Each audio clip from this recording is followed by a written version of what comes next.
He got her pregnant in the desert, but the dog came back for her. Sarah was nearly 8 months pregnant when the man who had promised to stay forever stopped the car in the middle of a red dirt road, waited for her to get out, and drove off, kicking up a cloud of dust that took minutes to settle. She stood there staring at the barren horizon, her heavy belly, her legs trembling, unable to believe what her own eyes were seeing. And that was when the dog he had sent away days earlier walked through that dust and pressed its snout against her face, licking away the tears she hadn't even realized were falling. Julian arrived in the community of Oak Creek at the start of a hot year, as so many men came to that region. Passing through with calloused hands and smooth talk, he had been hired by a neighboring farm to work on the corn harvest, a temporary job that lasted 3 months at most. He was the kind of man who walked into a place and soon everyone knew his name, not because he was important, but because he made sure of it. He had a smile that arrived before the handshake and a way of looking people in the eye that made them feel like they were the only thing that mattered in the world. Sarah saw him for the first time on a Saturday afternoon at the weekly market held in the community's central square. She was helping her mother, Mrs. Martha, sell the surplus from the family garden: pumpkins, okra, gherkins, some swamp apples that no one else grew in those parts anymore. Julian walked by, stopped, looked at the pumpkins, and said his mother made the best pumpkin cornmeal he had ever eaten. Mrs. Martha replied she'd believe that when she tasted hers, and Julian laughed in a way that filled the space between the stalls. Sarah pretended she hadn't noticed. But the following week, when he showed up at the market again and this time bought 6 pumpkins, she realized she had noticed far more than she wanted to admit. What she knew about herself back then was that she wasn't the kind of woman who got swept away by pretty words. She was 32 years old, had finished school through hard work, had been working since she was 15 to help her mother, and when her father passed away when she was 23, she was the one who took on what needed to be handled. The community of Oak Creek knew her as someone with grit, a woman of few words, and a loyalty that couldn't be bought or sold. She wasn't the most talkative or outgoing, but she was the one people turned to when they needed someone who wouldn't give in. So the fact that Julian made her smile the 3rd time they talked was something she kept to herself with a care that bordered on shame. She didn't want anyone to know that that outsider, with that arriving smile, had found a crack in something she had built so carefully. Mrs. Martha, however, didn't need anyone to tell her what she was seeing. A mother with a trained eye, she watched her daughter during those weeks with a silent attention that Sarah only noticed much later. And what Mrs. Martha saw left her with a weight in her chest she couldn't quite name. But that made her, one night, while they washed dishes side by side, say carefully, "That boy's got a good line of talk, Sarah, but a man with a good line of talk is the one who needs watching most." Sarah replied that she was just talking, that it was nothing. Mrs. Martha didn't press it, but she didn't say she was wrong either. Julian stayed longer than planned. The farmer liked his work and extended his contract. And over those additional months, he and Sarah built something she still couldn't call a relationship, but that was already too big to call a friendship. They would talk late in the afternoon, sitting on the front steps of her house, while Mrs. Martha made sure to stay close enough to overhear without having to listen. He talked about places he had been, jobs he had done, a future he had in mind, but hadn't yet found the right place to happen. Sarah listened with her chin resting on her hand, feeling that strange and good sensation that someone was seeing something inside her that she herself couldn't quite make out. He said he admired the strength she had, that the way she took care of her mother and the land was the kind of envy you feel for the good, that not every woman knew how to carry what she carried. The words were beautiful, and she knew that. The problem was they were also true, at least in part, and it's much harder to defend yourself against a half-truth than against a whole lie. Dear listener, if you're enjoying the story, feel free to leave a like and especially subscribe to the channel. It really helps us who are just starting out. Now continuing, the dog came into both their lives by chance, as the most important beings often do. It was a Tuesday afternoon, and Sarah was walking back from the general store when she saw the animal on the edge of the road leading into the community, thin to the bone, with dark fur reddish from dust, ticks visible even from a distance, and a yellow gaze that didn't beg, just watched. She stopped. He looked at her. She took a step toward him. He didn't back away. She took him home that same afternoon with a bowl of water and what was left of the lunch beans. Mrs. Martha didn't say anything, but she poured a basin of warm water on the animal and helped her daughter remove the ticks with kitchen tongs, one by one, in silence. When they were done, the dog was exhausted, but he stayed still while the two of them worked, as if he knew he had to be quiet. Julian, when he saw him a few days later, didn't like it. He didn't say it outright, but Sarah noticed by the way he nudged the animal out of the way with his foot, without violence, but without gentleness either. He said stray dogs were full of disease. She replied that she had already taken him to the vet in the nearest bigger town, and that he was fine. He didn't say anything else, but the way he looked at the animal at that moment stayed tucked away in some corner of her memory, even though she didn't realize it at the time. The dog, for his part, made a clear choice from the first day. He followed Sarah. He slept near her bedroom door. When Julian was around, he would sit at a distance and watch, not aggressively, but with an attention that seemed like calculation. Sarah named him Storm, not because he was loud, but because he had come from nowhere, like a storm no one had predicted.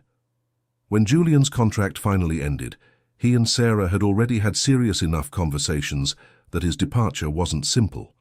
He talked about a town a few days away by bus, where he had gotten a referral for a better-paying job than the farm work.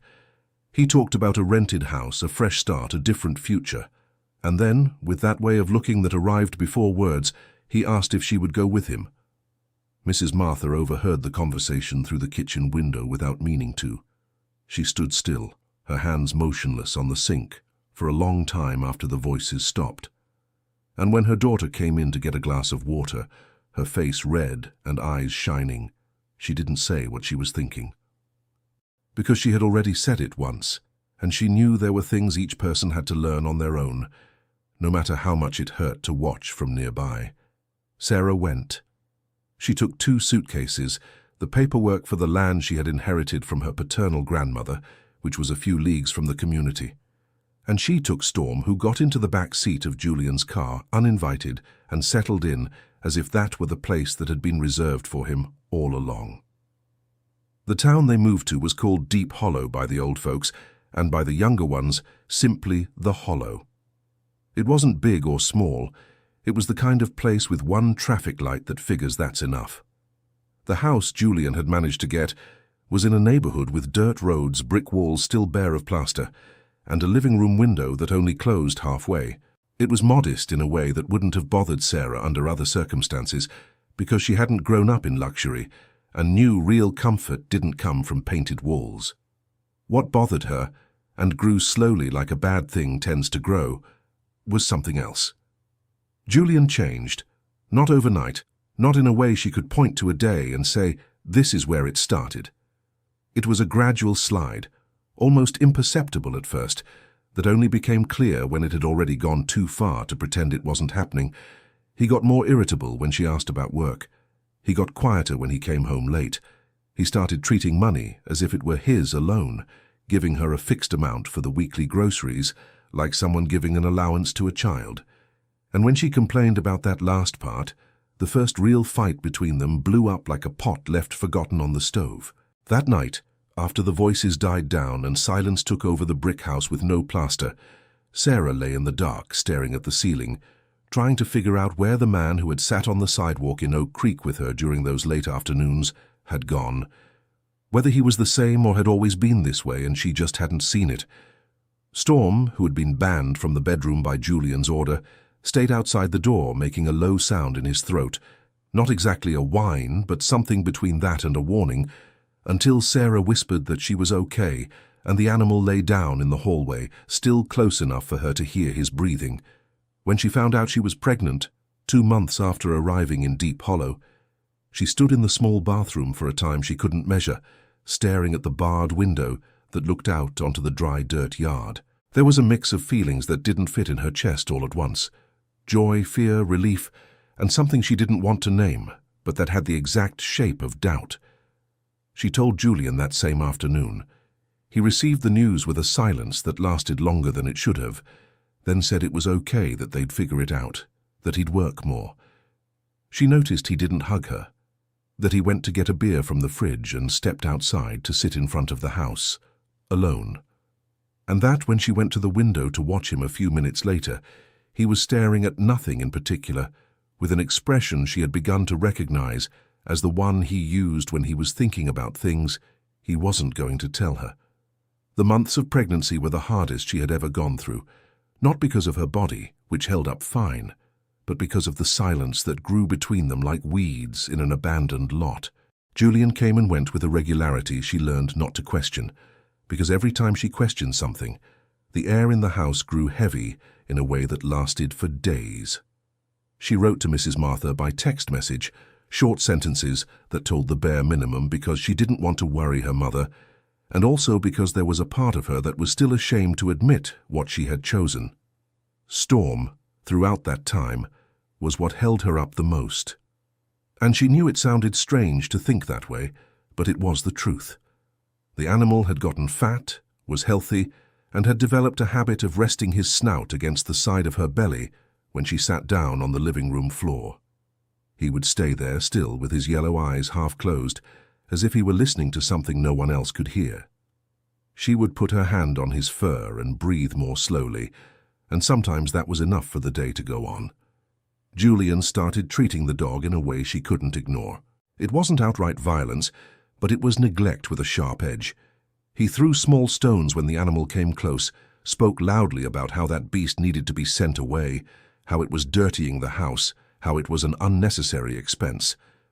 One afternoon, when Sarah was lying down resting with her belly already big, she heard a noise outside, and when she went to check, Storm was standing at a distance while Julian threw stones in his direction with an aim that wasn't that of someone playing. She said nothing at that moment. She stayed at the window until Julian came inside. Then she went to the dog, crouched down with difficulty because of her belly, placed both hands on the animal's neck, and stayed like that for a while. Storm stayed quiet with his head lowered, as if he too understood it wasn't time for noise. The following week, Storm disappeared. Sarah searched all day, called until she was hoarse, asked the neighbors. No answer. Julian said the dog had run away just like that it was natural for a stray dog not to stay in one place. She looked at him, and for the first time felt a certainty that went beyond words. He had done something. She didn't know what, had no proof, but she knew. She cried for Storm's absence with an intensity that surprised even herself. It wasn't just for the dog. She knew that. It was for everything the dog represented. The part of herself that was still whole, that was still the Sarah from Oak Creek, stubborn and loyal and capable of carrying whatever needed to be carried. Without him there, she felt smaller in a way she couldn't explain. It was that same week that the big argument happened. It started with money, like almost all their fights did. Julian had come home late and she had asked where the delay came from. He answered sharply that he was working, as always, that someone had to work. She said it wasn't about work. It was about him never letting her know when he'd be late. He said he didn't need to account for his every step. And then, like a race downhill, the words gained speed and weight until he said something she didn't expect. I got called for something in another city. A better job, more money. I already accepted it. She stared at him. When did you get called? A while ago. And you're telling me now? I'm telling you now. Her heart raced, but she kept her voice steady. And me, and the baby. He looked away for the first time since the conversation had started, and that quick flicker of his eyes, said more than everything that came after. You can go to your mother's house. In Oak Creek you have support, family. The child will have what it needs. You're sending me away. I'm being realistic. The child is yours, Julian. He was quiet for a moment. And then he said with a calm that was worse than any anger, the pregnancy was a choice you made. I never said I wanted this now. Sarah felt her legs grow heavy, not from weakness, but from a weight that came from inside, from somewhere in the middle of her chest where she had stored for months all the things she had preferred not to see. She didn't answer. She turned her back and went to the bedroom, closed the door, and sat on the edge of the bed until dawn, with her hands on her belly and her eyes open in the dark. The next morning he said he would take her back to Oak Creek, that it was the least he could do. She agreed, not because she believed there was kindness in it, but because she had to get out of Deep Hollow, and because she didn't have enough money for the bus fare with her bags. They left early, with a silence inside the car that had the texture of something solid. She kept looking out the window at the passing scrubland, at the earth drying up as they pushed deeper into the countryside, at the sky turning white from the oppressive heat. On the empty back seat, the space where Storm had traveled on the way there still held some of the animal's hairs stuck in the fabric. She ran her fingers over them without saying a word. After a few hours on the road, Julian turned off the main road onto a dirt access road. She asked why he had left the route. He said there was a big pothole farther up on the main road, that this way was faster. She didn't know that region well enough to argue. The red dirt road narrowed until it was almost a trail. There was no shade. The sun beat down from above with a force that made the air tremble, and then the car stopped. "I need to check something in the engine," Julian said without turning to her. She got out. It was instinctive, automatic. While she was outside looking at the hood he had opened, she heard the driver's door close. Then the engine revved. She took a step toward the car out of instinct, but it was too late. The wheels spun in the loose dirt and the car drove away, kicking up a wall of reddish dust that blinded her for a few moments. When the dust settled, all that was left was cracked earth as far as the eye could see, the sun overhead, and silence. She stood still. She didn't scream, she didn't run. She stood still with her hands hanging at her sides and her belly forward, staring at the point where the car had disappeared on the dusty horizon, and tears ran down her face without her making any effort, without her asking for them. Then she heard a sound, quick footsteps on the dry ground, and before she could fully turn around, something warm and heavy pressed against her side, and a snout rested on her face with a gentleness that didn't seem possible from an animal that had been running. It was Storm. Dirty, thinner than when he had disappeared, with a scratch on his front paw that was still fresh but present. There, his yellow eyes looking at her with an intensity she could only describe as recognition. She didn't understand how he had gotten there, at that moment, in that place. Later, when things settled down, she would try to piece it together. The dog had followed the car. For hours, probably since Deep Hollow, running when he could, losing the trail and picking it up again by scent. Storm had tracked that car along the dirt road and had arrived too late to stop what happened, but early enough so she wouldn't have to face that sun alone. She lowered herself to the ground with difficulty, her belly almost hindering the movement, and sat on the cracked earth with her hands on her stomach. The dog pressed his body against her side and stayed still, giving off warmth even in the heat, and she laid her forehead on his neck and cried for real with her whole body, like she hadn't cried in a long time. How long she stayed like that she couldn't say. But the sun had shifted position when she heard the distant rumble of an engine. Mr. Wayne had been making that route for almost 20 years, with the cargo truck that carried grain between the farms in the countryside and the larger towns. He knew every pothole in the road, every detour, every spot where asphalt turned to dirt and dirt turned to a challenge. When he saw the dark spot in the middle of that arid vastness, he thought it was an animal. When the spot moved, he squinted. When he identified it as a person, he hit the brake with such force that it shook the entire load. He got out of the truck with the urgency of someone who knows there's no time for formalities. What he saw left him speechless for a few seconds. A pregnant woman, sitting on the cracked ground, with a dog leaning against her, and her face covered in dust and dried tears. She looked him up and down without saying a word, and in that look there was something that Mr. Wayne, father of 4 and grandfather of 3, recognized without needing an explanation. "My dear," he said, in a voice that came out gruffer than he intended. "I'll help you. Just be quiet. Let me help." She tried to explain what had happened, and the words came out jumbled, out of order, like pieces of a puzzle scattered on the floor. He didn't ask her to put them together.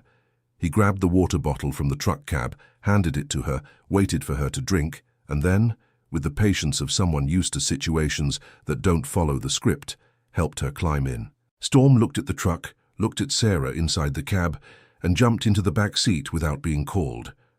Mr. Wayne didn't say anything about the dog. Dear listener, if you're enjoying the story, go ahead and leave a like, and especially subscribe to the channel. It really helps us who are just starting out. Now continuing. Dust Valley was a little over an hour away from there, nestled between two bare hills and a network of dirt roads that connected it to the rest of the world with modest generosity. It had a square with a century-old mango tree, a general store, a school, a soccer field whose grass had given up under the sun, and a community clinic that operated 3 days a week when a nurse was available. Luckily, it was a nurse day. Claire was 47 years old, her hair pulled back in a low bun, and she had a way of entering a room that made people feel seen before she said anything. There was work at that clinic that kept her awake with the weight of someone who knows she's doing everything she can with what she has. When Mr. Wayne walked in with Sarah in his arms and the dog pressed against her leg, Claire did everything that needed to be done without asking what didn't need to be asked at that moment. High blood pressure, baby well-positioned, 7 months and 3 weeks, strong heartbeat. The child was fine. It was Sarah who needed care. "You can't travel today," Claire said after noting down everything she had checked. "I need you to stay here for at least 2 days. Your blood pressure is high, and that could cause complications for the baby." "I don't have anyone here," Sarah replied. It was a statement, not a complaint. "You have me," Claire said, and she said it with a simplicity that wasn't false modesty. It was just the truth. Mr. Wayne waited in the room while Claire took care of Sarah. When he came out, he stood on the sidewalk for a moment, hat in hand, face turned to the side, and then he walked to the truck, started the engine, and left without saying goodbye, because he didn't know how to say goodbye in moments that didn't have room for words.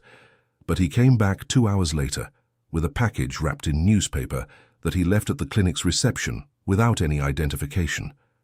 Inside was a roasted chicken, a portion of farofa, and a liter of cashew juice. The receptionist, who had seen the truck driver leave and return, understood without needing to read any explanation. Storm was tied up outside the clinic with an old rope that Claire got from the storage room, but the animal didn't move an inch from the window of the room where Sarah was, staying sideways, head turned to the glass, as if standing guard at a post no one had assigned, but which he had taken on his own. Mrs. Nancy Cooper was 68 years old and ran the only general store in Dust Valley, with the skill of someone who learned that survival has more to do with observation than brute force. She was short, with completely white hair that she didn't keep short like most women her age preferred, but wore in a thick braid that fell down her back. Her hands were marked by decades of work, and her eyes were a shade of brown that seemed to change tone with her mood that day. Mrs. Nancy's story in Dust Valley was the story of the town itself for anyone who knew both well. She had arrived decades ago, with a situation no one mentioned directly, but that everyone understood from the silence of those used to not asking unnecessary questions. Over time, the general store she had inherited from a distant uncle became the center of the community, not just because it was the only shop, but because Mrs. Nancy had made sure it was more than a store. She kept packages for those who lived far away. She let people run tabs when times were tight. She listened to news and redistributed it with the surgical precision of someone who knows what can be said and what needs to stay hidden. When Mr. Wayne stopped by the store before heading back on the road, he told her what he had found along the way. Not with many details, just enough. A pregnant woman abandoned on a dirt road. Mrs. Nancy listened without interrupting, her hands still on the counter, and when he finished she stayed quiet for a few seconds before saying she would go see for herself. She arrived at the community clinic late in the afternoon with a loaf of bread and a quart of milk, as if it were an ordinary visit. Claire greeted her with a nod and led her to the room where Sarah was lying down, staring at the ceiling with that look of someone trying to organize what can't be organized. Mrs. Nancy walked in, set the bread and milk on the small table beside the bed, pulled up the only chair in the room and sat down. She didn't say anything at first, and that silence, instead of being awkward, was exactly what Sarah needed at that moment, the presence of someone who didn't demand that she explain anything yet. "How far along are you?" Mrs. Nancy asked finally. "Almost 8 months," Sarah replied. Mrs. Nancy looked at her belly with that calculating gaze of an old woman who has seen a lot. "Is the baby okay?" "The nurse says so." "And you?" Sarah opened her mouth to say she was fine too, as one says in those situations, but what came out was, "I don't know." Mrs. Nancy nodded slowly, as if that were the most honest answer she had heard in a long time. "I have a room in the back of the store," she said after another pause. "It's not big, but it has a bed and a window. You can stay as long as you need." Sarah looked at her with an expression that was both gratitude and suspicion, because she had learned in those months that kindness without a reason was something worth paying attention to. "Why?" she asked directly. Mrs. Nancy didn't seem offended by the question. On the contrary, she seemed to respect it. "Because I've been in a place like yours," she said, "and someone helped me without asking if I deserved it." And that was all that needed to be said. That night, after the clinic room fell silent and Claire turned off the main light, leaving only the corner lamp on, Sarah held the phone in her hand for a length of time she couldn't measure. The battery was at 10%. She dialed the number she had known by heart since childhood. Mrs. Martha answered on the second ring, and before Sarah could say anything, her mother said, "Sarah, I'm here." They were the right 3 words, and they were enough to make what remained of Sarah's composure completely collapse. She cried and talked at the same time, and the words came out in no order, and the battery kept dropping, and then Mrs. Martha's voice cut through the crying with a calm that only exists in someone who has been through enough pain to know it has an end. "Stay where you are. I'm coming." The call dropped with 2% battery left. Sarah sat with the phone in her lap, looking at the barred window that faced the clinic's backyard, where she could hear, if she paid attention, storms breathing from outside. She closed her eyes, breathed, and she slept for the first time in days. The days that followed in Dust Valley were strange in a way Sarah could only identify later. They were simple days, but in her, who had spent months in a place where she felt like a stranger, there was something familiar in that simplicity. The valley had the rhythm of small communities, where mornings started with the smell of coffee before the sun fully rose, and afternoons closed with the chatter of chairs on the sidewalk. Mrs. Nancy settled her into the small back room of the general store 2 days after she was discharged from the community clinic. The room had unfinished brick walls, a bed with a firm mattress that was more comfortable than it looked, and a barred window that overlooked the yard, where there was a lemon tree and a banana plant that gave more shade than fruit. Storm stayed in the yard, and the first thing the animal did when he was let off the rope was circle the little room completely with his nose to the ground, as if checking the perimeter. Sarah tried to make herself useful from the second day on. She wasn't the type to sit still and wait for things to happen around her, and inactivity, especially at that moment, left too much room for the thoughts she preferred not to have. So she asked Mrs. Nancy what she could do. The old woman looked her up and down with those brown eyes that calculated more than they revealed, and then pointed to a pile of floor cloths that needed to be folded and organized on a shelf. It wasn't work for a pregnant woman, but it wasn't heavy work. It was work for someone who needed to keep their hands busy. Sarah folded cloth after cloth, her large belly brushing against the edge of the table, and while she folded, she listened to the general store run. The first customer that morning was an elderly woman with hair dyed purple at the tips, who asked for coarse salt and 2 yards of elastic for sewing. The second was a man in a hat who bought kerosene and chatted with Mrs. Nancy about the drought, for what felt like an eternity to someone who wasn't interested in the subject. The third was a girl about 10 years old, the daughter of farmers who lived nearby, who came running in, bought a pack of crackers, and asked on her way out if the dog in the yard could have some water. Sarah said yes. The girl, whose name was Faith, went to the yard with a plastic bowl she got from who knows where, filled it at the faucet, and placed it in front of Storm. The animal drank eagerly, and the girl watched with the satisfaction of someone who had just solved a world problem. From that day on, Faith came every morning before school and every afternoon after coming back to bring water for Storm. She didn't ask if she could. She simply showed up and kept showing up, with a consistency that hadn't been agreed upon, but had the solidity of a pact. Sarah watched this from the window of the room or from the table in the general store, and felt something she couldn't quite name, but that had the shape of hope. The discovery that kindness also arises for no reason in 10-year-old children who bring water for dogs that aren't theirs. Mrs. Nancy wasn't one to talk about herself. Sarah noticed this little by little, the same way she noticed other things about the old woman, that she woke up before everyone else and sat in front of the general store in the dark with a cup of coffee in her hands, staring at the empty street as if having a conversation no one else could hear. That she kept in the second drawer of the counter a small black and white photograph of a young woman holding a baby, and that every time the drawer was open and Sarah caught a glimpse of the photograph, the old woman closed it with a naturalness that wasn't carelessness or haste. It was the movement of someone who had put that away so many times it had become automatic. She never talked about children, never mentioned family beyond a niece who lived in the big city, and when someone asked about her past, she answered with a different question that redirected the conversation so smoothly that the other person usually didn't even notice. It was on a Wednesday afternoon when the general store was empty and the heat had even driven away the flies, that Mrs. Nancy sat down next to Sarah at the small wooden table where they usually had afternoon coffee, and said, without anyone having asked anything, "I had a son." Sarah slowly set her coffee cup back down on the table.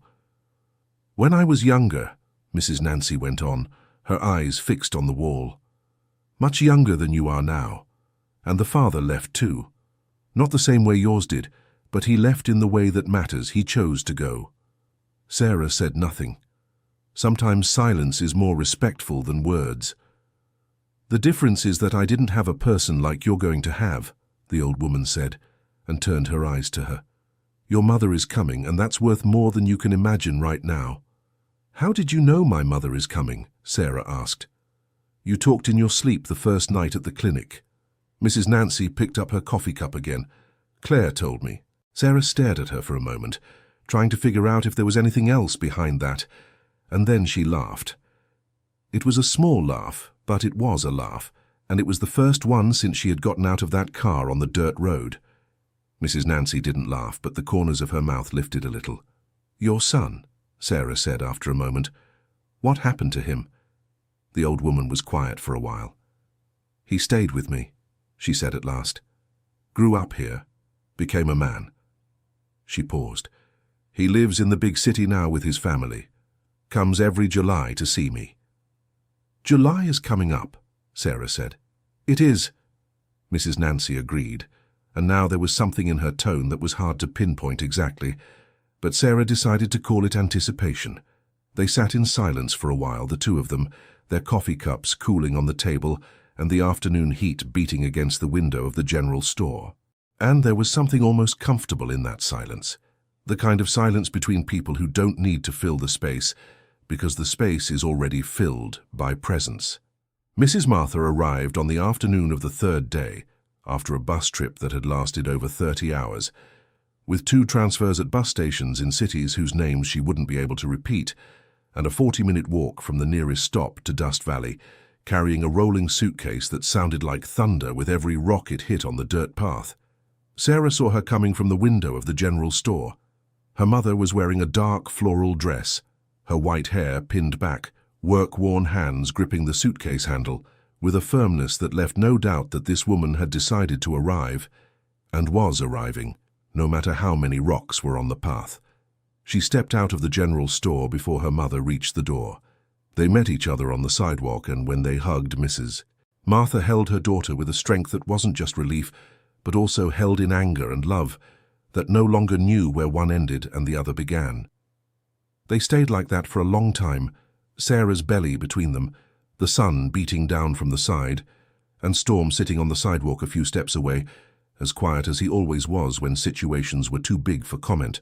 When they finally pulled apart, Mrs. Martha took her daughter's face in both hands and looked at her up close, examining every detail with that attention only mothers have, the kind that isn't looking for what's wrong, but for what's still whole. "You're okay," she said. It wasn't a question. "I am," Sarah replied. And this time, it was truer than it had been in the past few days.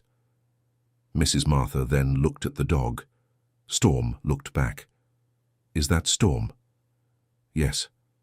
The old woman slowly bent down, with that care of someone whose knees protest but won't let the knee win, and reached out her hand to the animal. Storm sniffed, snorted twice, and then pressed his snout into her palm. "Good creature," said Mrs. Martha, in a voice that was more than just a comment about the dog. The first 2 nights with her mother were filled with conversations that never seemed to end, the kind that are only possible when there's a lot of time saved up, and finally the space to open up. Sarah told what she hadn't been able to tell through short text messages, and Mrs. Martha listened to it all with that attention Sarah had learned to associate with her mother. Without interrupting, without judging while she spoke, saving her own comments for the end, and then saying what needed to be said with the precision of someone who chooses words like tools for what they can do. When Sarah finished telling what had happened on the road, Mrs. Martha was quiet for a moment. Then she said, "I wish I had gotten there sooner." And in those words there was not only regret, but a deeper confession, that she had seen something in that man that she hadn't been able to put into words strong enough for her daughter to hear. "You tried to warn me," said Sarah, "but not the right way." "There's no right way to warn someone who doesn't want to listen," said Sarah, with a stillness that she herself recognized as new in her. "I needed to learn on my own. I just wish I hadn't learned it this way." Mrs. Martha took her daughter's hand and held it. She didn't say anything. Sometimes the silence of someone who is by your side is the loudest thing in the world. What Sarah didn't know, during those nights of conversation, was that her mother had brought more than clothes and medicine in her suitcase. She had brought documents. All the documents related to the land that Sarah's grandmother, who had passed away 3 years ago, had left for her. Mrs. Martha had gathered everything with a care that bordered on intuition, as if she knew without anyone telling her that she would need it. Dear listener, if you're enjoying the story, feel free to leave a like and especially subscribe to the channel. It really helps us who are just starting out. Now continuing. Mrs. Nancy's niece was named Chloe, and she lived in a town 2 days' journey away where she'd gotten a job as a cook at an inn.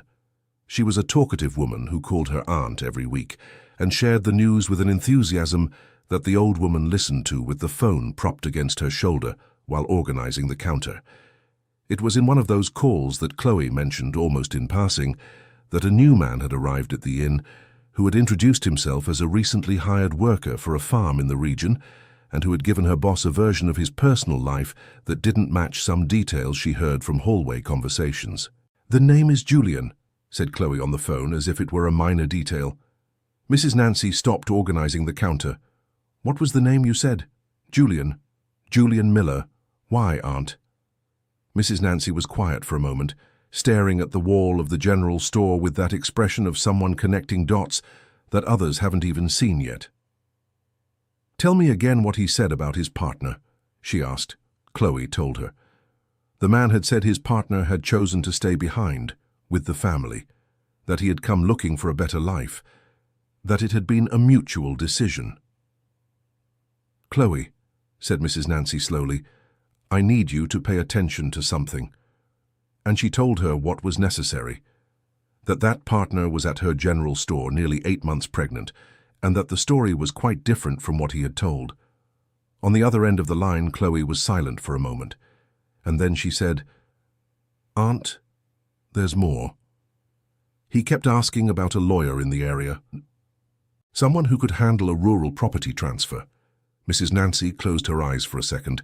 Then she opened them with a cold clarity that rarely appeared on that calm face. "Thank you, Chloe. Don't talk to him about us." The news reached Sarah on a sunny morning, when she was in the backyard, sitting in an old chair that Mrs. Nancy had placed there so she could get some fresh air without having to stand. Storm was lying beside her, and Faith had just brought the dog water and was sitting on the step talking about a rabbit that her father had gotten from a neighbor, when Mrs. Nancy came out the back door with an expression that Sarah didn't recognize at first, but that made the child look at the old woman and fall silent. "Faith, honey, go home now," said Mrs. Nancy gently. The girl got up without asking, with that intelligence of children who know when it's an adult matter. She left through the side gate, and the sound of her sandals faded down the street. Mrs. Nancy pulled up the wooden chair that was leaning against the wall and sat down in front of Sarah. "I need to tell you something," she said, "and I need you to take a deep breath before you hear it." Sarah felt her stomach tighten. She placed her hand on her belly out of instinct. "Go ahead," she said, and Mrs. Nancy told her what she had learned from her niece. Slowly, with the precision of someone who knows that information has weight and must be delivered carefully. Sarah listened without interrupting. When Mrs. Nancy finished, she stared at the lemon tree in the yard for a long time. Storm lifted his head and looked at her. "He wants the land," she said finally. It wasn't a question. That's how it seems. The land, the only concrete asset she had brought from the house in Oak Creek. Those lands that her grandmother had set aside especially for her, with signed paperwork that Sarah had added to the joint registration in her and Julian's name over a year ago, in a moment she had believed to be about building something, not naivety. "He can't do anything without my signature," said Sarah. "He can't. But I checked on that just now with Dr. Phoebe." Mrs. Nancy paused. "She's a lawyer. She comes to the village once a month." "This month?" "Tomorrow." Dr. Phoebe Cunningham was 43 years old, wore thick-rimmed glasses that had been in style and come back into style again, and had arrived in Dust Valley nearly 2 years ago for a series of reasons she told differently depending on who asked. To Mrs. Nancy, she had told the version closest to the truth. She had left a big office in the big city after a professional fallout involving disagreements about how things should be done, and had found in a temporary assignment for rural service the beginning of something she still couldn't name, but that had grown to the point where she no longer wanted to call it temporary. She worked in a space provided by the school once a month, in a small room with a table and 2 chairs, where she took on the community's cases, with an attention that didn't depend on the client's size or the case's value. When Sarah and Mrs. Martha arrived the next morning, Dr. Phoebe had already read the documents that Mrs. Nancy had sent the day before through her niece Chloe via cell phone photos. She greeted them with a firm handshake and asked them to sit down. "I've looked at everything you sent me," she said, adjusting her glasses. "You have complete documentation of the original inheritance, from your grandmother's name to yours, correct?" "Correct," said Mrs. Martha, who had brought the paperwork in her bag. "Is this inheritance document prior to the joint registration in you and Julian's name?" 2 years earlier, said Sarah. Dr. Phoebe nodded. "Then we have what we need. The original inheritance clause specifies that the property cannot be transferred without the consent of the primary heir. He added his name afterwards, but there was no way to alter the original clause without the authorization of a third party, which would be the executor of his grandmother's estate." She paused. "What this means in practice is that his signature on the record doesn't have the effect he thinks it does. Without your signature, he can't transfer, sell, or encumber the property." "He's going to try to pressure me," Sarah said. "Probably," Dr. Phoebe agreed, without softening the reality with gentle words. "But I'll prepare a formal notice making it clear that any attempt to move this property without your consent is legally invalid. That's not a threat, it's information, and information in the right hands carries more weight than most things." "How much will it cost?" Sarah asked. Dr. Phoebe looked at her over her glasses. "Nothing for now. When you're able, we'll talk." And she said it in a tone that wasn't charity, but also left no room for argument. Sarah looked at her mother. Mrs. Martha had her arms crossed over her chest, her eyes shining with something that was both pride and a rage that hadn't yet found a place to settle. "Then we'll do it," Sarah said. Over the next 2 days, while the documents were being prepared, Dust Valley remained Dust Valley, the mango tree in the square providing shade, Faith showing up with the bowl of water for Storm, Mr. Wayne passing by in his truck and stopping to ask how things were, Claire coming to the general store after her shift to check Sarah's blood pressure with the device she carried in her bag. There was an invisible network of people around there that Sarah was beginning to see with the clarity of someone who had spent enough time in an emotional spiderweb to recognize the difference between that and a safety net. What she had in Deep Hollow with Julian was the first thing. What she had in Dust Valley, without anyone having arranged it, was the second. Mrs. Martha spent those days being Mrs. Martha.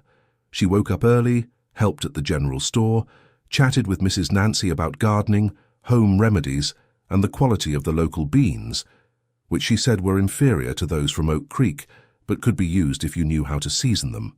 The two older women had found a common language that didn't rely on difficult words. It revolved around work, history, and a certain way of looking at things that only appears in women who got where they were without anyone clearing the path for them. It was Mrs. Martha who, on the second afternoon, asked Mrs. Nancy directly, "Have you ever known someone like that man before?" They were in the back kitchen of the general store, peeling potatoes. Mrs. Nancy was quiet for a moment. "I have," she said. "Not the same man, but the same type." She peeled an entire potato before continuing. "They're people who see in others what they can use, and they're good at seeming the opposite while they need to." "And yours?" Mrs. Martha asked, with that direct gentleness that was her trademark. "Mine left when our son was 2 months old," Mrs. Nancy said. "Not with bitterness, with the neutrality of someone who had walked with that pain for so long that it had become smooth from constant wear. But he left for good without coming back to claim land or anything. I was the one who learned to live without him.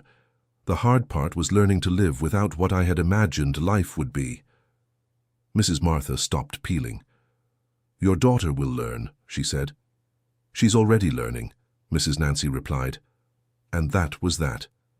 He showed up on a Thursday morning, when the sun hadn't yet reached its highest point, and the general store had 3 or 4 customers moving between the shelves.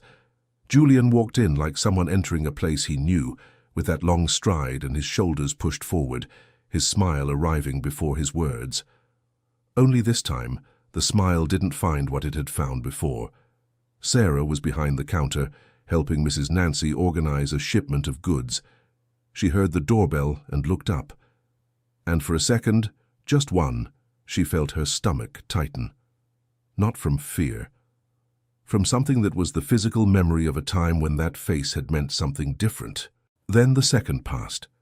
He saw her at the same time, and his smile wavered just a little like a light flickering when the voltage drops. "Sarah," he said, in a tone that tried to be neutral and was anything but. "Julian," she replied, in the same tone. Only in hers there was something that wasn't in his, the steadiness of someone who no longer has anything to lose with that person. The customers in the general store hadn't left, but they got quieter, with that specific way of pretending not to pay attention. Mrs. Nancy kept arranging the goods, but she stayed by Sarah's side. Julian looked around, calculating, and then said, "Can I talk to you for a moment?" "You can talk here," Sarah said. He hadn't expected that. He opened his mouth, closed it, and then adopted a softer tone, closer to what it had been on the sidewalk of Oak Creek. "Look, I know it was all very complicated, but we need to talk about some things calmly. About the land, about the documents, about the future of the child." "I already spoke with Dr. Phoebe about the land," Sarah said. "The documents are with her." Something changed in his face, something he tried to hide but wasn't fast enough. "You didn't have to involve a lawyer in this. It's our business." "There's no more our," she said, "and the land issue is mine. The land is mine. It always was. It's registered in both names. Dr. Phoebe explained to me what that means in practice." She looked him straight in the eye. "You want me to repeat it?" The customers at the back of the general store had completely given up pretending. An elderly lady with white hair who had come to buy sugar was holding the package in her hand, her eyes on the conversation. Julian changed his strategy. He was good at that, Sarah had learned over the months. When one approach didn't work, he quickly switched to another, like someone trying keys until finding the one that opens. "I understand you're angry," he said in a voice that tried to be conciliatory. "I did wrong things, I know, and I regret them. But think of the child. The child needs a father." Sarah was quiet for a moment. She breathed slowly. "The child needs a father who doesn't abandon her on a dirt road under the 11 o'clock sun," she said. "On a day when he knows she's going to be born in less than 2 months." The room got so quiet, you could hear the general store fan spinning. Julian opened his mouth again and then closed it. He looked at Mrs. Nancy, who was straightening a shelf with too much attention to be convincing. He looked at the customers, who made no effort to seem inattentive. He looked at the back door where Mrs. Martha had come out at some vague moment and was now standing, arms crossed, with that expression mothers have when they've come from the other side of a long journey, especially to be there. He turned his eyes back to Sarah. "You'll regret this," he said low, just for her to hear. "I've regretted much bigger things," she replied at the same volume. "And I survived." Storm, who had stayed outside the whole time, was standing at the threshold of the open door with those yellow eyes fixed on Julian. He wasn't growling, wasn't advancing. He stood still like a wall of fur and bone, as he had been from the start. Julian looked at the dog for a moment, and then he left. She walked out through the door of the general store, onto the sidewalk and down the dirt road, unhurried and without looking back. It was the second time she had seen that image, a man walking away on a dusty road. But this time she was standing, inside a place that had become a kind of temporary home, with her mother behind her and an old woman at her side, and a room full of people who didn't need to be summoned to be there. The woman with the bag of sugar was the first to speak. She turned to Mrs. Nancy and said, "Put that sugar on my tab," and life went on. The days that followed Julian's visit were marked by a calm different from what had existed before. It was a calm that had weight, that had cost something to achieve, and that was therefore more real than the stillness of uneventful days. Dr. Phoebe completed the paperwork to remove Julian's name from the land deed, using the clause from the original inheritance that Mrs. Martha had brought along with the foresight of someone who doesn't know what they'll need, but keeps everything that might matter. The process was simpler than Sarah had expected, and more emotionally draining than she had anticipated. There was something about seeing his name taken off that paper that was both a relief and a small sadness, not for him, but for what she had believed he was. She signed the final papers with her belly nearly touching the edge of the wooden table in the room where Dr. Phoebe held her appointments. Mrs. Martha was sitting beside her, her hand over her daughter's hand, and didn't speak a word throughout the whole process, but squeezed Sarah's fingers once, firmly, when she finished signing. Dr. Phoebe gathered the documents and placed them in the folder with the care of someone handling fragile things. "It's done," she said. "The land is yours. No complications, no possible challenge within anything he might try." Sarah nodded slowly. "What do I do with it now?" she asked, more to herself than to anyone. "Whatever you want," replied Dr. Phoebe simply. And in that simplicity, there was a freedom whose true size took Sarah a few steps to begin to feel. It was a Saturday afternoon, 10 days after Julian's visit, when Sarah first felt the contractions. She was in the backyard, sitting in the wooden chair, with a bowl of beans in her lap that she was helping to shell while talking to her mother. The first contraction came like a slow wave, nothing she hadn't known from the accounts she had read and from her conversations with Claire, but enough to make her pause the movement of her hands and sit still for a moment. Mrs. Martha, who was 6 feet away and had been watching her daughter with that maternal radar that needs no explanation, asked, "Is it starting?" "I think so." There was no panic. There was no room for panic between those two women at that moment. There was a list of things to do that Claire had reviewed with them 3 days earlier as a precaution, and Mrs. Martha began executing it with the methodicalness of someone who had been preparing for this moment all along. Claire arrived at the general store in less than 20 minutes after Mrs. Nancy called her cell phone. She came with her bag and a serenity that wasn't a lack of urgency, but the control of someone who had channeled urgency exactly where it needed to go. The hours that followed were the longest and most intense Sarah had ever lived through, and she had lived through some intense things in the past few months. The pain of childbirth wasn't what she had imagined it would be, not because it was milder, but because it was different. It wasn't just pain, it was work. It was her body doing what it was made to do, and there was in that a kind of logic that, between one contraction and the next, she could recognize. Claire stayed with her the entire time. Mrs. Martha stood on the other side, holding her daughter's hand with that firmness of someone who knows the hand cannot let go no matter what. Mrs. Nancy stayed outside the room, sitting on a chair in the hallway, with her hands clasped in her lap and her eyes closed with an expression that was a prayer without needing words. Anne Storm, tied to the post outside the general store, spent the whole night walking in circles, with his head held high and his ears perked up, like a sentinel who had taken his post without being assigned. The baby's cry came at 3:20 in the morning. It was a strong, healthy cry, the kind that fills the space and echoes through thin walls. In the hallway, Mrs. Nancy opened her eyes and closed them again, with the corners of her mouth lifting. Outside, Storm stopped walking in circles. He lay down on the ground, put his head on his paws, and closed his eyes. It was a boy. Sarah stared at him at first, with that expression that has no name, but that anyone who has been around a mother right after childbirth recognizes, a mix of astonishment and recognition, as if the most unknown and most familiar person in the world had just appeared at the same time. He had dark, closed eyes, his face wrinkled from the journey, and his tiny hands clenched like someone already getting ready to hold on to whatever comes. "What's his name?" asked Claire, as she wrapped him up. Sarah was quiet for a moment.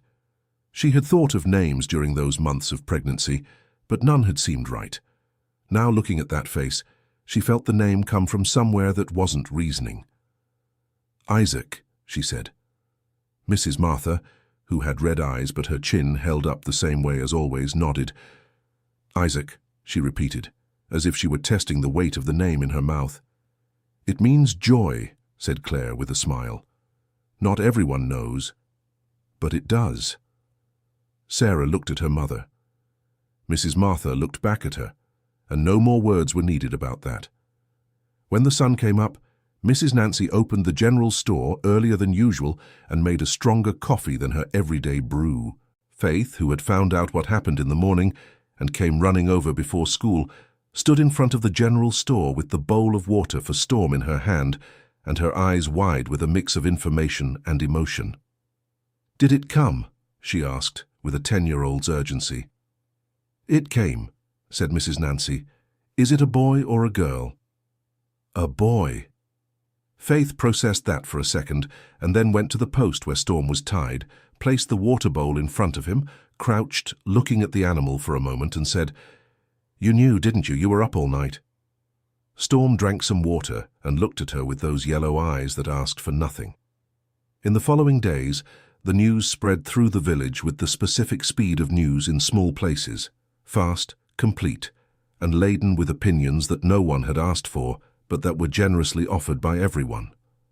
The woman from Mrs. Nancy's general store had had the baby, a boy, named Isaac. Her mother had come from far away to help. The dog had stood guard all night. Each person who found out added something to the story, and each thing added was more or less true to what had happened, but they all shared a note of approval, a silent alignment on the side of that woman who had come from outside in a situation no one had asked to know about, and who had somehow been absorbed by the village as something that needed to happen there. Mr. Wayne stopped his truck in front of the general store one afternoon and got out with a bag of diapers and a can of powdered milk. He didn't say much. He handed them to Mrs. Nancy, asked if the mother and baby were okay, got a yes, and left. That was how he worked. No drama, no speech, just doing what could be done. Sarah stayed at the general store for 3 more weeks after giving birth. Not because she couldn't leave, but because a choice was forming within her so gradually that by the time she noticed it had already taken shape. During that time she thought about the land, about her grandmother's land, which lay a few miles from the village, in an area of soil that someone with knowledge could work. A farmer named Barnaby, who lived 2 miles from the village and had spent his whole life dealing with that tough soil, came to the general store one morning and spent some time chatting with Mrs. Nancy. At the end of the conversation, before leaving, he turned to Sarah and said, "That piece of land you have has a water spring on the north side. Almost nobody knows about that. But I know because old Arthur, the father of your grandmother's husband, told me before he passed. With a water spring, that soil can yield a lot." Sarah stared at him. How did you know the land was mine?" Barnaby looked at her with the patience of someone used to being underestimated. "Young lady, this is the countryside. Everybody knows everything. We just pretend we don't when it suits us." She felt like laughing, and she laughed. And the laughter came easier than any laughter had in the past few months. She talked with Barnaby about the land in the weeks that followed, with Isaac in her arms and Storm at her feet. The old farmer had spent his life teaching, and there was no one left in his family who wanted to learn. So there was something in Sarah's interest that he welcomed with renewed attention. He spoke about soil, about seasons, about what to plant and when, with the oral precision of someone who didn't need books to learn what he knew. And Sarah listened, with her son in her arms on the sidewalk of the general store. As the afternoon gilded the dirt ground, she listened and asked questions that showed she had understood what had been said before, and that made Barnaby talk more, and the cycle was good for both of them. Mrs. Martha, who had extended her stay for a week beyond what she had planned, and then another week and then another without anyone needing to ask, watched her daughter during these conversations with an expression that changed slowly but visibly. The weight that had arrived with her in her suitcase had been decreasing day by day, and what had taken its place was something she would take back to Oak Creek, not as relief, but as pride. On the afternoon before leaving, Mrs. Martha sat alone for a while in the backyard of the general store, with Isaac in her arms while Sarah rested. The baby slept with that deep, total sleep of newborns, and the old woman held him with the same care she had held her daughter decades ago, looking at that tiny face with the attention of someone memorizing it. Storm lay down at the foot of her chair and stayed quiet. "You're a good animal," Mrs. Martha said to the dog in a low voice so as not to wake the baby. Storm wagged his tail once, slowly. The morning of Mrs. Martha's departure was one of the hard ones. Not the kind that cries non-stop, but the kind that weighs on the chest differently because there's no crisis, no traumatic separation, just the distance that will become real after the bus leaves and both sides know it. Sarah walked her to the stop with Isaac, wrapped in a cloth pressed to her chest, and Storm at her side. Mrs. Nancy also went, and kept a respectful distance, the kind that understands that some moments belong to two people. At the stop, Mrs. Martha held her daughter's face in her hands for the second time since she had arrived, and this time the examination was different from the first. She wasn't looking for what was still intact, because she already knew it was. She was trying to memorize, to keep, to carry with her the exact way her daughter was in that moment. "You found your place," she said. "I don't know yet," Sarah replied. "I know," said Mrs. Martha, and it was the kind of certainty that needed no argument. She hugged her grandson last, her nose buried in the smell of new baby that she had spent the past few weeks injecting into her memory, fully aware that the time between visits is long. When she let go, she stood for a moment looking at the two of them, at her daughter with the baby at her chest and the dog by her side, and then she just said, "In July, Jacob is coming to see me. I'll send the address to him so he can let you know." Jacob was Mrs. Nancy's son. Sarah understood what her mother was saying without needing it spelled out, that there were people looking out for her there, that she wasn't alone, that her mother had seen this and was leaving with that certainty. The bus arrived kicking up dust. Mrs. Martha got on without looking back, because that was her way, because looking back made things harder, and she had learned decades ago that sometimes you have to take the step and trust in what remains. Sarah stood still at the stop until the bus turned the corner and disappeared. Then she looked down at her son sleeping in the sling on her chest and at the dog looking back at her with those yellow eyes that didn't ask, just followed along. "All right," she said, to the two of them, to neither of them, to herself. "Let's go." The months that followed were a slow and solid build, the kind that makes no noise but leaves its marks.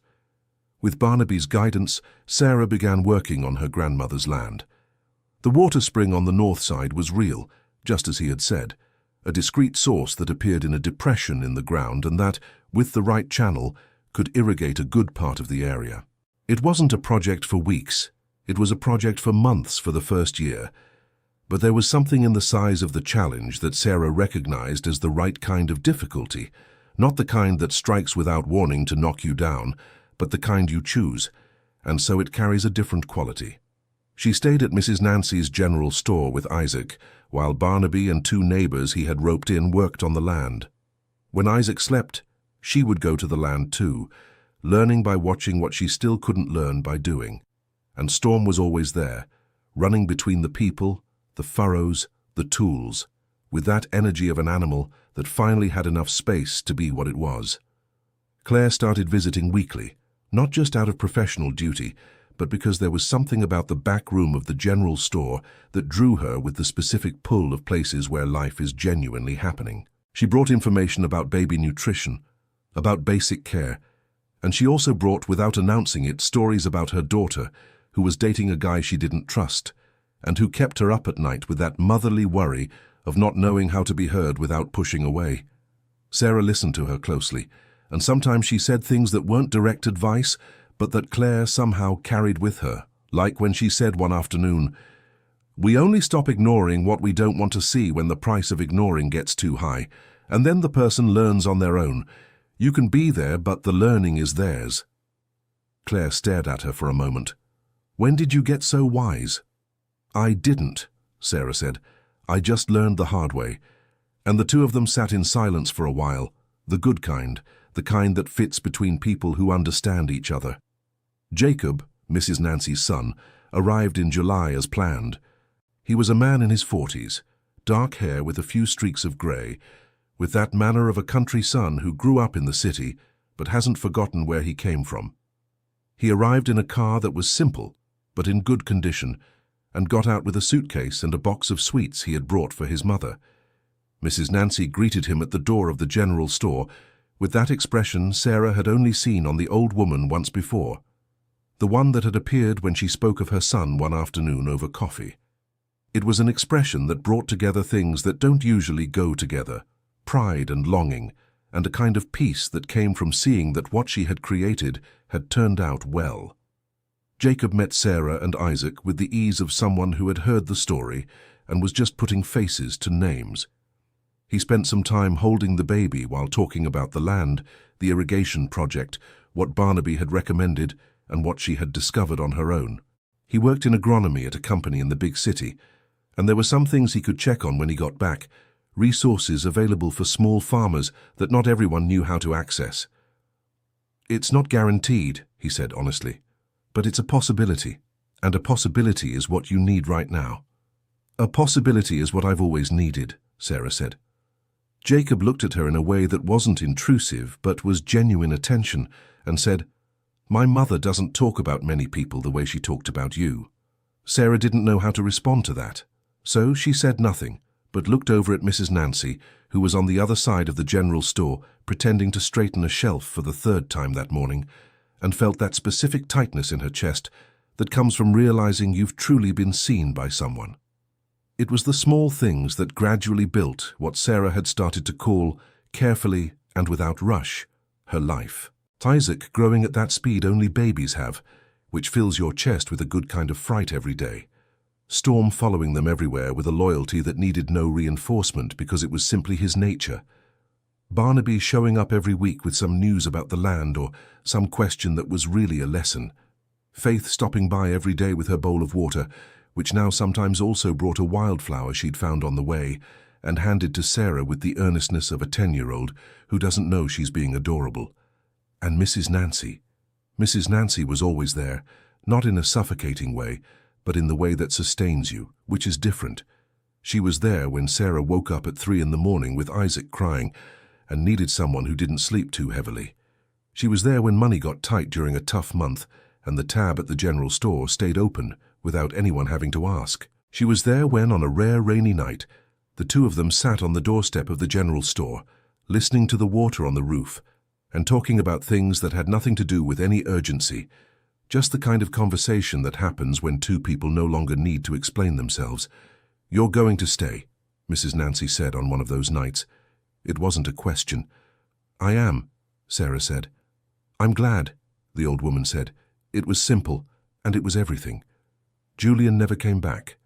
Word came a few months later through the same network of stories that ran among the small communities of the region with the efficiency of those who don't need a phone signal to work, that the job he'd taken had lasted a little over 3 months, and that he'd moved on to another area without leaving an address.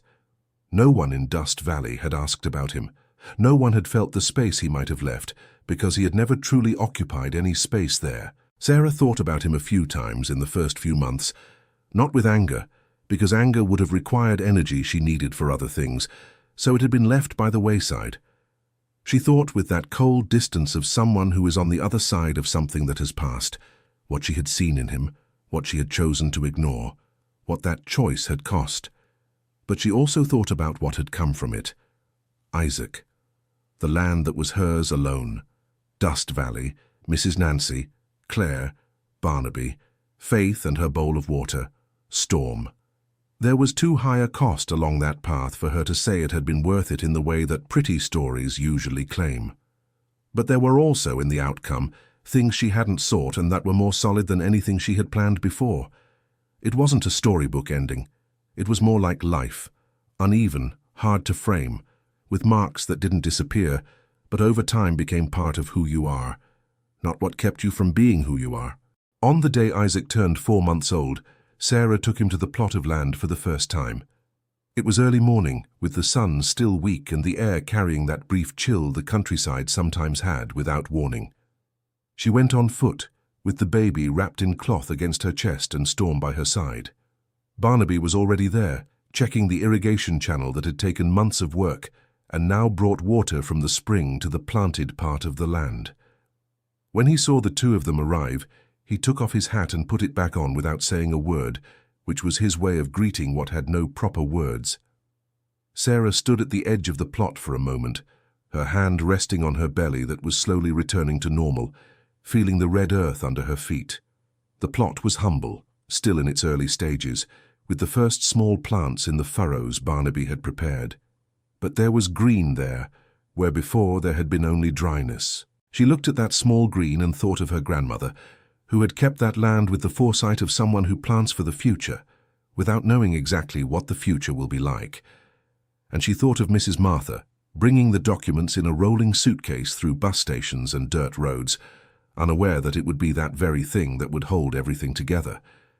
And she thought of Storm running for hours on top of a car on a dusty dirt road to make it in time. "Are you okay?" asked Barnaby, who had come up to her without her noticing. Sarah looked at the old man, then at her son sleeping on her chest, and then at the dog who had lain down on the red ground and was looking at her with those yellow eyes that had been with her from the start. "I am," she said. And it was true. On the day Isaac took his first steps, with Storm sitting beside him, watching with that serious attention of an old dog who had seen many things, Sarah wrote a long message to Mrs. Martha that began like this. "Mom, I found a place. It's not where I expected, but it's mine." Mrs. Martha replied in 3 lines. "The best places are like that. Glad you found it. Give Isaac and Storm a kiss from Grandma." Sarah read the message 3 times.